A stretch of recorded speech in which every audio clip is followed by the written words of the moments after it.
اعوذ باللہ من الشیطان الرجیم، بسم اللہ الرحمن الرحیم۔ آخر حضرت عائشہ حضور صلی اللہ علیہ وسلم سے کتنی محبت کرتی تھیں۔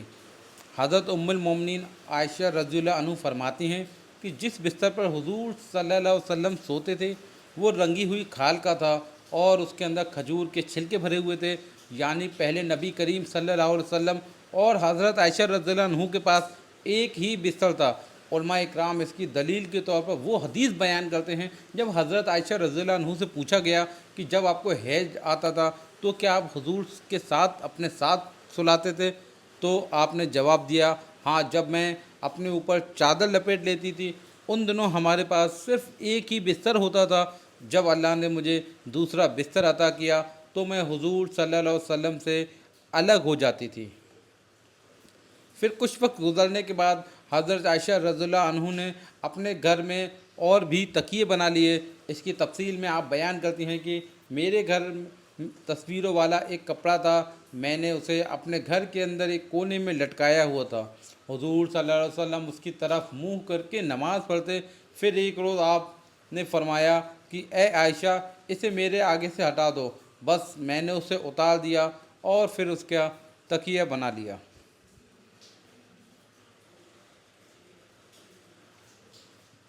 دوستو، حضرت ام المومنین عائشہ رضی اللہ عنہ نے حضور صلی اللہ علیہ وسلم کے ساتھ تقریباً 8 سال 5 مہینے گزارے۔ ان تمام سالوں میں حضرت عائشہ کی حضور صلی اللہ علیہ وسلم سے محبت بے مثال تھی، یہاں تک کہ خود حضور صلی اللہ علیہ وسلم بھی آپ سے بے حد محبت کرتے تھے۔ آپ حجرہ مبارک مسجد نبوی کی پورب کی طرف تھا اور اس کا دروازہ مسجد نبوی میں ہی کھلتا تھا۔ اس طرح مسجد نبوی ان کے گھر کا صحن بن گئی تھی۔ کمرے کی چوڑائی مشکل سے 6 یا 7 فٹ کی تھی، جس کی دیواریں پتھروں سے بنائی گئی تھیں اور چھت کھجور کی ٹہنیوں سے بنی ہوئی تھی۔ چھت اتنی چھوٹی تھی کہ کوئی بھی اگر کھڑا ہو جائے تو اس کا سر چھت کو چھو لیتا تھا۔ بارش سے بچاؤ کے لیے بالو سے بنے کچے مسالے سے اس کو ڈھانپ دیا گیا تھا۔ مسجد کے ایک دروازے کا ایک ہی طاق تھا جو ساگوان کی لکڑی کا بنا ہوا تھا۔ اس حجرے کی طرف ایک سائبان تھا۔ یہ وہی سائبان تھا جب حضور صلی اللہ علیہ وسلم نے اپنی بیویوں سے الا کیا تو اسی سائبان میں 1 مہینے تک ٹھہرے تھے۔ یہی وہ حجرہ مبارک ہے جس میں حضرت عائشہ رضی اللہ عنہ نے اپنی زندگی کے تقریباً 50 سال بسر کیے۔ یہ حجرہ اس قدر چھوٹا تھا کہ جب آپ لیٹتی تو حضور صلی اللہ علیہ وسلم کے لیے نماز کا سجدہ کرنا مشکل ہو جاتا تھا، اتنا چھوٹا کمرہ تھا۔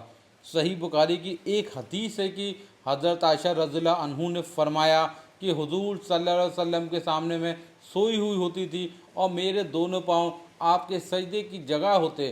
جب آپ صلی اللہ علیہ وسلم سجدہ کرنے لگتے تو میرے پیر دبا دیتے تو میں اپنے پاؤں سمیٹ لیتی، اور جب آپ کھڑے ہو جاتے تو میں اس پاؤں کو پھر سے پھیلا لیتی۔ تو وہ فرماتی ہیں کہ اس زمانے میں گھروں میں چراغ نہیں ہوتے تھے، مطلب حضرت عائشہ نے حضور صلی اللہ علیہ وسلم کے ساتھ حجر مبارک میں وہ دن بھی دیکھے جب آپ کے پاس چراغ تک نہیں ہوا کرتا تھا۔ اسی کے بارے میں ایک روایت امام احمد نے نقل کی ہے کہ ایک رات حضرت ابو بکر صدیق رضی اللہ عنہ نے حضور صلی اللہ علیہ وسلم کے پاس ایک بکری کا کچھ گوشت بھیجا۔ حضرت عائشہ رضی اللہ عنہ نے اسے پکڑا اور رسول اللہ صلی اللہ علیہ وسلم نے اس کو کاٹا۔ آپ فرماتی ہیں کہ یہ کام بنا چراغ کے بغیر ہوا تو پوچھا گیا، اے ام المومنین، چراغ کے بغیر ایسا کیسے ہو گیا؟ تو آپ نے کہا، اگر اس وقت چراغ کے لیے تیل ہوتا تو ہم اسے کھانے کے لیے استعمال کرتے، مطلب آپ کے پاس اگر چراغ ہوتا بھی تو آپ اسے جلانے کے لیے تیل موجود نہ ہوتا۔ دوستو، ان تمام گھریلو مشکلات کے باوجود حضرت عائشہ رضی اللہ عنہ حضور صلی اللہ علیہ وسلم کی بے حد خدمت کرتی تھی اور آپ صلی اللہ علیہ وسلم تمام ضرورتوں کا مکمل خیال رکھتی، یہاں تک کہ آپ کے بالوں میں کنگھا بھی کرتی اور قربانی کے جانوروں کے پٹے بناتی۔ حضرت عائشہ خود تکلیف برداشت کر لیتی لیکن حضور صلی اللہ علیہ وسلم کے آرام کا پورا خیال رکھتی۔ اس کی سب سے اچھی مثال خیبر سے واپسی کے دوران اس رات کی ہے جب حضرت عائشہ رضی اللہ عنہ کا ہار کھو گیا تھا، لشکر والے ان کا ہار تلاش کرنے کی وجہ سے وقت پر نہ نکل سکے اور حضور صلی اللہ علیہ وسلم کی ران پر سر مبارک رکھ کر سو گئے اور حضور صلی اللہ علیہ وسلم آپ کی ران پر سر مبارک رکھ کر سو گئے۔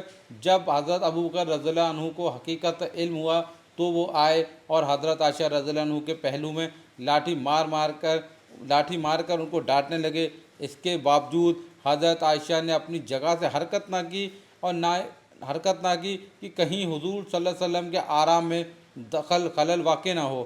حضرت عائشہ رضی اللہ عنہ کے زیب و زینت کا اہتمام بھی کرتی تھیں تاکہ آپ کا انداز حضور صلی اللہ علیہ وسلم کو پسند آئے اور آپ خوش ہو جائیں۔ آپ فرماتی ہیں کہ ایک بار حضور صلی اللہ علیہ وسلم میرے پاس آئے تو میں نے اس وقت اپنے ہاتھوں میں چاندی کے چھلے پہنے ہوئے تھے۔ آپ صلی اللہ علیہ وسلم نے دیکھ کے فرمایا کہ عائشہ یہ کیا ہے؟ تو میں نے عرض کیا یہ میں نے اس لیے پہنا ہے تاکہ آپ کو یہ اچھا لگے۔ حضرت عائشہ رضی اللہ عنہ نے نہ صرف خود حضور صلی اللہ علیہ وسلم کے لیے زیب و زینت اختیار کرتی تھی بلکہ عورتوں کو بھی نصیحت کرتی کہ اے عورتوں، اگر تم شوہر والی ہو تو اپنی آنکھیں خوب صاف رکھو اور انہیں جتنا بھی خوبصورت بنا سکتی ہو بناؤ۔ حضرت عائشہ رضی اللہ عنہ حضور صلی اللہ علیہ وسلم کے پاس رہنے کو بہت پسند کرتی تھیں اور اپنی باری کے دن کسی اور پر ہرگز ایثار نہ کرتیں۔ ایک روایت میں ہے کہ حضرت عائشہ رضی اللہ عنہ بیان کرتی ہیں کہ ہم میں سے جس بیوی کے پاس حضور صلی اللہ علیہ وسلم کی باری ہوتی تو آپ اس سے اجازت لیتے، یہاں تک کہ پھر قرآن مقدس کی یہ آیت کریمہ نازل ہوئیں اور اللہ تعالیٰ نے ارشاد فرمایا ہے ان میں سے جسے آپ چاہیں پیچھے کر دیں اور جسے آپ چاہیں اپنے پاس رکھ لیں۔ تو اس کا مطلب ہے کہ حضور صلی اللہ علیہ وسلم جس بیوی کو اپنے پاس رکھنا چاہیں رکھ لیں اور جس کو پیچھے کرنا چاہیں پیچھے رکھ دیں، اس میں نمبر کی کوئی بھی بات نہیں ہے۔ میں نے حضرت عائشہ رضی اللہ عنہ سے پوچھا کہ اس آیت مقدس کے بعد کیا آپ کیا کہتی ہیں؟ حضرت عائشہ رضی اللہ عنہ نے بتایا میں آپ سے کہتی ہوں کہ اے اللہ کے رسول، اگر مجھے یہ اختیار ہوتا تو میں آپ کے بارے میں کسی اور کے لیے ہرگز ایثار نہیں کروں گی۔ بخاری شریف کی ایک اور روایت ہے کہ جس میں حضرت عائشہ رضی اللہ عنہ فرماتی ہیں ایک رات سوتے ہوئے میرا جسم حضور صلی اللہ علیہ وسلم کے جسم سے مل گیا تو آپ صلی اللہ علیہ وسلم نے فرمایا اے عائشہ، کیا اس رات تو مجھے رب کی عبادت کی اجازت دیتی ہو؟ تو میں نے کہا آپ کی قربت پسند ہے لیکن میں آپ کی خواہش کو ترجیح دیتی ہوں۔ پھر حضور صلی اللہ علیہ وسلم نے نماز کی نیت باندھ لی اور رو رو کر قرآن کی تلاوت فرمائی۔ آپ صلی اللہ علیہ وسلم کے مبارک کندھے آنسوؤں سے بھیگ گئے تھے۔ پھر آپ صلی اللہ علیہ وسلم نے بیٹھ کر تلاوت کی۔ آپ صلی اللہ علیہ وسلم کے پہلے آنسوؤں سے تر ہو گئے، پھر لیٹ کر تلاوت کی اور روتے روتے یہاں تک کہ زمین آنسوؤں سے تر ہو گئی۔ پھر آپ کے پاس حضرت بلال رضی اللہ عنہ آئے اور عرض کیا کہ اے اللہ کے رسول، کیا اللہ تعالیٰ نے آپ کے تمام گناہوں کو معاف نہیں کیا ہے؟ تو فرمایا کہ اے بلال، تو کہ میں اپنے رب کا شکر گزار بندہ کیوں نہ بنوں؟ پھر اللہ تعالیٰ نے اس رات میں ہی یہ آیتیں نازل فرمائی ہیں کہ آسمانوں اور زمین کی پیدائش میں دن اور رات کی کروٹیں بدلنے میں اہل عقل کے لیے نشانیاں ہیں۔ دوستو، بے شک اللہ تعالیٰ نے یہ سب کچھ بیکار پیدا نہیں کیا۔ ہر چیز کی خواہش میں ایسی حکمت ہے کہ جو انسانی علم میں نہیں آ سکتی۔ دعا ہے اللہ ہمیں بھی دین اسلام کی صحیح سمجھ بوجھ عطا فرمائے، ہمیں کامل ایمان کی دولت نصیب عطا فرمائے۔ دوستو، اگر آپ کو یہ واقعہ پسند آیا ہو، یہ ویڈیو آپ کو پسند آئی ہو تو چینل کو لائک کر کے کمنٹ ضرور کریں۔ السلام علیکم۔